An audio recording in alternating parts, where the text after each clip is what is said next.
Hi, Shane Saracen with another quick tip for you. We're going to talk about hoops. This will be a part of several videos that will be broken down in more detail, but just quickly, we're going to talk about the general basics of hoops. This is a triple flanged hoop, probably the most popular hoop. I'm just going to put my finger through there and hit this for you. So I believe this is a 2.3. Typically they're 1.6 or 2.3.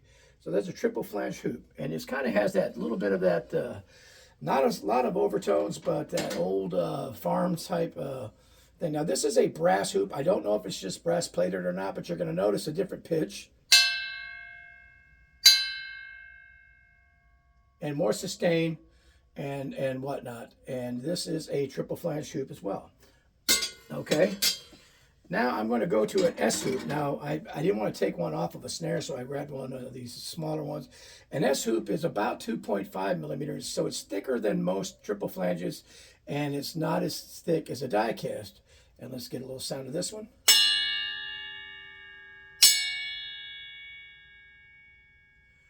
Starting to hear a little bit more sustain, a little bit more little overtones may not come across on the phone. Here we have a 14-inch die cast hoop. Okay.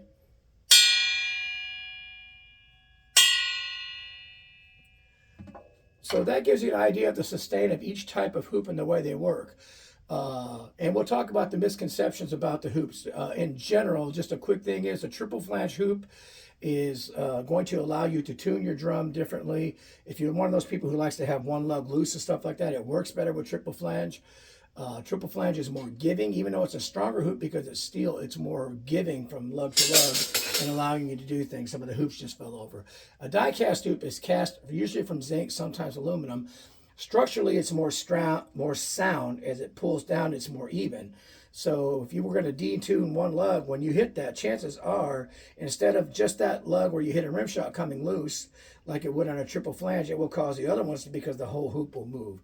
This will choke your drum a little bit, take away a little bit of the sustain. So if you like a drier sound, you want to go with die cast. If you like a more open sound, that's a little bit more cutting, triple flange is going to be the way to go. And then there's other options you can get, like an S hoop is kind of in between. But because of the flatness of the top of an S hoop, it does a special thing to the sound too. And we'll get into that. But basically, die cast hoops, thicker, stronger structurally, but a softer metal. You could crack this hoop actually easier than you can a triple flange if you were to drop it or something like that. But if you're a super hard hitter, it will chew up your sticks more, but it will dry up the drum a little bit. And it affects tuning in a different way.